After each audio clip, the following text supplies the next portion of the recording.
నమస్తే, welcome to our channel. నిన్న పొంగునూరులో జరిగినటువంటి అల్లర్ల విషయం మనందరికీ తెలిసిందే. అయితే అక్కడ పోలీసుల అనుమతి లేకుండా ఎంపీ అయినటువంటి పెద్దిరెడ్డి మిథున్ రెడ్డి రావడం అక్కడ అల్లర్లకు కారణం అవడంతో మరి టీడీపీ నేతలు అయితే ఫిర్యాదులు చేయడం జరిగింది. ఈ నేపథ్యంలోనే ఆయనపై A1గా అలాగే మాజీ ఎంపీ ఎవరైతే ఉన్నారో రెడ్డప్ప ఆయన్ను A2గా పోలీసులు అయితే కేసు నమోదు చేశారు. ఇక వాళ్ళిద్దరే కాకుండా 33 మందిపై కేసులు నమోదు చేశారు. అలాగే అందులో టీడీపీ వాళ్ళు కూడా ఉన్నారు అని చెప్పి వార్తలు అయితే వస్తూ ఉన్నాయి. మరి దీనికి సంబంధించి మరిన్ని వివరాలు తెలుసుకునే ప్రయత్నం చేద్దాం. మనతో ఉన్నారు senior political journalist Durga Kumar గారు. నమస్కారం సార్.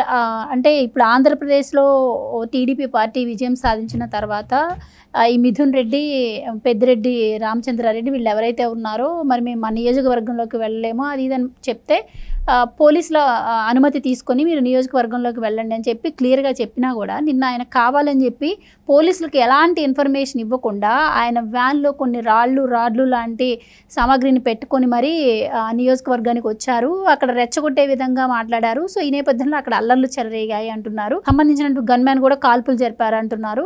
సో దీనికి సంబంధించి కేసులు ఫైల్ అయితే మిథున్ రెడ్డిని A1గా అలాగే రెడ్డప్పను A2గా కూడా నమోదు చేశారంటున్నారు. సో మీరేం చెప్తారు సార్ అల్లర్ల గురించి? అల్లర్లు అంటే గత 5 సంవత్సరాల నుంచి పెద్దిరెడ్డి రామచంద్రారెడ్డి గారు ఆ నియోజకవర్గ శాసనసభ్యుడు, మంత్రి. తర్వాత ఆయన ఆ నియోజకవర్గానికి పరిమితం కాకుండా జిల్లా మొత్తాన్ని కూడా ఆయన చాలా రూల్ అంటే తను చెప్పు చేతల్లో ఉండాలి, నేను చెప్పిందే సాగాలి, పోలీస్ వ్యవస్థ కానీ మొత్తం జిల్లా యంత్రాంగం అంతా నా చేతిలో ఉండాలన్నట్టుగానే ఆయన గుప్పిట్లో పెట్టుకుని చేశాడు. అసలు ప్రత్యర్థులు అనేవాళ్ళు అసలు ఇక్కడ ఉండకూడదు పొంగనూరులో. అందువల్ల వాళ్ళ మీద విపరీతమైన అక్రమ కేసులు బనాయించారు. పోలీసులు కూడా వాళ్ళు ఎవరి మీద చెబితే వాళ్ళ మీద కేసులు పెట్టారు. ఎవరి మీద కేసులు బుక్ చేయకూడదంటే చేయలేదు. వాళ్ళు దాడులు చేసినా కూడా వాళ్ళని మినహాయించారు. ఈ విధంగా ఆయన ఏంటంటే వివక్ష, ప్రతిపక్షాలని దాడులు చేస్తూ మళ్ళీ కేసులు కూడా వాళ్ళ మీదే వ్యతిరేకం పెట్టించారు. దాంతో 2 విధాలు నష్టపోయారు అక్కడ తెలుగుదేశం వాళ్ళు, ప్రతిపక్షాల. దాంతో వీళ్ళందరూ కూడా కసితో ఉన్నారు. గత 5 సంవత్సరాల నుంచి వాళ్ళు ఎదుర్కొంటున్నారు, కానీ వాళ్ళ బలం సాల్లా. ఇవాళ ఓడిపోయిన తర్వాత ఇంకా కొంచెం వాళ్ళు బలం పుంజుకుని వీళ్ళు పెద్దిరెడ్డి రామచంద్రారెడ్డి కుటుంబం ఈ నియోజకవర్గంలో అల్లర్లను పెంచి పోషిస్తుంది. ఇలాంటి అక్రమ కేసులు బనాయించి వేధిస్తున్నారు.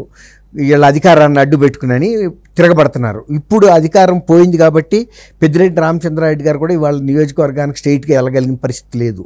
దాంతో పోలీసులు కూడా ఏం చెప్పారంటే వీళ్ళ కుటుంబానికి సంబంధించి మీరు ఎవరైనా సరే నియోజకవర్గంలోకి వస్తున్నప్పుడు ముందు మాకు చెప్పండి, మేము అక్కడి నుంచి మీకు ప్రొటెక్షన్ ఎంబడబెట్టుకుని ఎస్కార్ట్ వస్తామని చెప్పారు.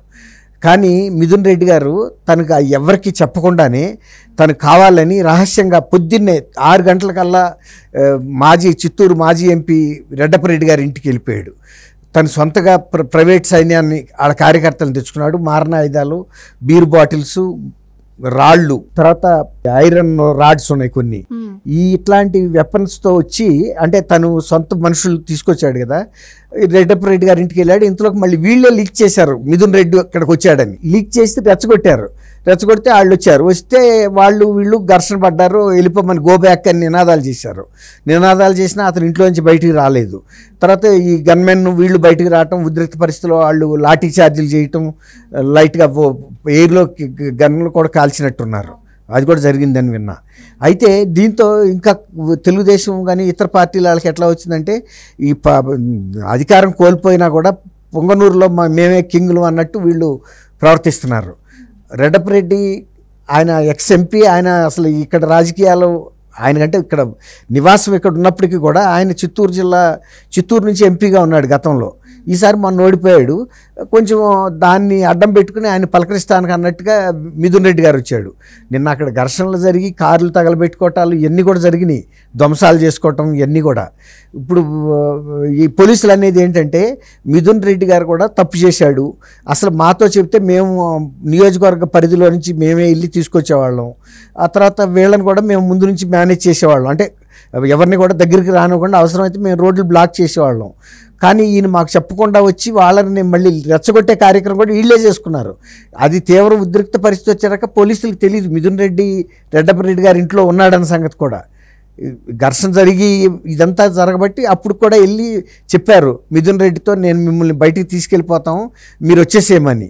నేనెందుకు రావాలి, నాకేం అవసరం మీకు అని ఆయన ఎదురు తిరిగి ఘర్షణలో వీళ్ళు వైఎస్ఆర్సీపీ వాళ్ళు కూడా తెలుగుదేశం వాళ్ళ మీద దాడికి దిగారు. వీళ్ళు పెద్ద దాడి చేసుకున్నారు. తర్వాత పోలీసులు వచ్చారు, పోలీసులు ఇద్దరిని చెదరగొట్టారు, ఇద్దరి మీద లాఠీ చార్జ్ చేశారు. పోలీసులు అనేది ఏంటంటే ఈ మిథున్ రెడ్డి గారు ఒక పార్లమెంట్ మెంబరు, సీనియర్ మెంబర్ ఇవాళ ఆయన, అది మాకు చెప్పకుండా వచ్చి ఆయన ఉద్దేశం వేరేగా ఉంది అంటే ఈ ఘర్షణకి దిగి మేము మా బలం ఎంత ఉందని చూపిస్తానికి ప్రయత్నించారు. ఒక బల ప్రదర్శనలాగా జరిగింది అన్న. మేము ప్రభుత్వం ఓడిపోవచ్చు కానీ మా పట్టు మాత్రం పొంగనూరు మీద పోలేదు అని ఒక రుజువు చేసుకోవడానికి చేసిన ప్రయత్నంలాగా అనిపిస్తుంది ఇది. అంటే ఇప్పుడు టీడీపీ శ్రేణులు అయితే కొంత ఆగ్రహంతో ఉన్నారు. ఆ ఆగ్రహాన్ని మనం క్యాష్ చేసుకోవాలి, శాంతి భద్రతల అంశాన్ని సమస్య సృష్టించి ఎలాగైనా సరే వైసీపీ వాళ్ళ మీద దాడులు జరుగుతున్నాయని ప్రూవ్ చేసుకోవడం కోసం కూడా వాళ్ళు వీటికి తెరలేపారంటున్నారు. ఇప్పుడు ఆయన వచ్చిన సంగతి బయట వాళ్ళకి తెలియదు, మామూలుగా వచ్చేసి క్వైట్గా వెళ్ళిపోవచ్చు. ఆయన ఎవరొచ్చింది, ఆయన ప్రహరీ గోడలోకి వెళ్ళి ఎవరు చూస్తాడు, వీళ్ళే చెప్పారు మిథున్ రెడ్డి వచ్చాడు ఇక్కడికని. దీంతో వాళ్ళు ఈయన బాధితులు అక్కడ ఒక పార్టీ అని కాదు, వైఎస్ఆర్సీపీ ఈయన పెద్దిరెడ్డి రామచంద్రారెడ్డి గారు మినిస్టర్గా ఉన్నప్పుడు ఆయన చూపించిన నియంత్రిత పోకళ్ళు, ఈ అక్రమ కేసులు, ఈ దాష్టికాలతో బాధితులు ఎవరైతే ఉన్నారో వాళ్ళు కసి మీద ఉన్నారు. ఒకటి ఎప్పుడైనా వీళ్ళు కూడా ఓడిపోవాలని వాళ్ళు ఎదురు చూశారు, వీళ్ళు ఓడిపోలేదు కాబట్టి ఆయన ఎవరో అన్నట్టు ఓడిపోయాడు కానీ చచ్చిపోలేదు అన్నట్టు. ఇప్పుడు వీళ్ళేంటి, మేము ఓడిపోవచ్చు, పులివెందులు మాత్రం మీరు చచ్చినట్టు మా కబంధ హస్తాల్లో ఉన్నారు, మేము చెప్పినట్టు మీరు అనాలనే ఒక బల ప్రదర్శన కోసం వచ్చాడు. జనం కూడా అటో ఇటో తేల్చుకుందాం, రాష్ట్రంలో ఓడిపోయారు, గెలిస్తే ఇక్కడ గెలిచారేమో, డబ్బులు పెట్టో దశకం పెట్టో, వీళ్ళని కేర్ ఎందుకు చేయాలని నిన్న వాళ్ళు కూడా తెగబడ్డారు. మిథున్ రెడ్డిని వెళ్ళిపోమంటున్నారు అంతే. నువ్వు పొంగనూరులో ఉండొద్దు, నువ్వు పొంగనూరులో నువ్వున్నా మీ తండ్రి ఉండా మీరు అక్రమ కేసులు పెట్టిస్తారు, తర్వాత ఏదో ఒక గొడవలు సృష్టించి మమ్మల్ని బాధితులుగా చేస్తారు, ప్లస్ మళ్ళీ మా మీద కేసులు పెట్టిస్తారు. మీరు ఇప్పుడు ఇవాళ మీకు అధికారంలో లేకపోయినా పొంగనూరులో మీకు ఆ పవర్ ఉంది కాబట్టి అతను మిథున్ రెడ్డిని ఇక్కడ రావద్దనేది వాళ్ళ కోరిక. వీళ్ళు వచ్చారంటే ఇష్యూస్ వస్తాయి ఖచ్చితంగా. మళ్ళీ బాధితులు అయి బాధలు పడాల్సింది మేము. వాళ్ళు ఎక్కడో ఢిల్లీలో ఒక ఆయన కూర్చుంటాడు, ఒక ఆయన అమరావతిలో కూర్చుంటాడు, ఇక్కడ చక్రం తిప్పుతున్నారు. పోలీసులను ఎవరి మీద కేసులు బుక్ చేయమంటే చేశారు. గతంలో మేము బాధితులు అయి మేము వాళ్ళ కేసుల్లో ఇరుక్కోవటం ఏంటనేది వాళ్ళ బాధ. ఇప్పుడు వాళ్ళు అందుకని ప్రతిఘటిస్తున్నారు. అసలు మెయిన్ రీజను. ఎట్టి పరిస్థితుల్లోనూ వీళ్ళకి గుణపాఠం చెప్పాలి, తండ్రి కొడుక్కి. మీకు డబ్బు ఉంటే ఉండొచ్చు. వీళ్ళ ప్రాజెక్టుల్లో చాలామంది నిర్వాసితులు అయిన వాళ్ళు కూడా బాధితుల్లో ఉన్నారు. అంతెందుకు ఆయన తెలంగాణలో హుజూరాబాద్ అని కరీంనగర్ డిస్టిక్లో ఒక ప్రాజెక్ట్ చేస్తుంటే వాళ్ళు రైతులు వచ్చి మీరు మాకు డబ్బులు ముట్టలేదు నష్టపరిహారం, మీరు కాలువలు తవ్వొద్దంటే ఈయన రామచంద్రారెడ్డి గారు ఎగిరి తన్నాడు ఒక బీసీ వ్యక్తిని. కానీ అది ఇక్కడ ఇష్యూ కాల. అప్పుడు ఈయనే ముఖ్యమంత్రి కేసీఆర్ గారే. వాళ్ళు కూడా ఈ జగన్మోహన్ రెడ్డి గారు వీళ్ళతో ఉన్న సావాసం వలన వాళ్ళు చూడనట్టు వెళ్ళిపోయారు. లేకపోతే కనుక అదే కనుక ఆంధ్రలో వచ్చి ఇంకా ఏంటి ఇక్కడ పెత్తనం దౌర్జన్యాలు చేయటం అని కనుక గతంలో లాగా కేసీఆర్ కానీ ఉండుంటే ఆ రోజు ఇక్కడ కేసు బుక్ చేయాల్సిన ఇష్యూ అది. కానీ కేసీఆర్కి వీళ్ళంటే ఒక అభిమానం ఉంది, స్నేహం, దాంతో వదిలేశారు. ఇప్పుడు సొంత నియోజకవర్గంలోనే తీవ్ర వ్యతిరేకత ఇప్పుడు వచ్చింది. వీళ్ళని మనం భరించలేము, ఎట్టయినా ఎదుర్కోవాల్సిందే, సావో రేవో తేల్చుకోవటానికి నేను ఎగబడ్డారు. Right sir, thank you. Thank you అమ్మ గోవర్ధన, మన వీక్షకులు కూడా.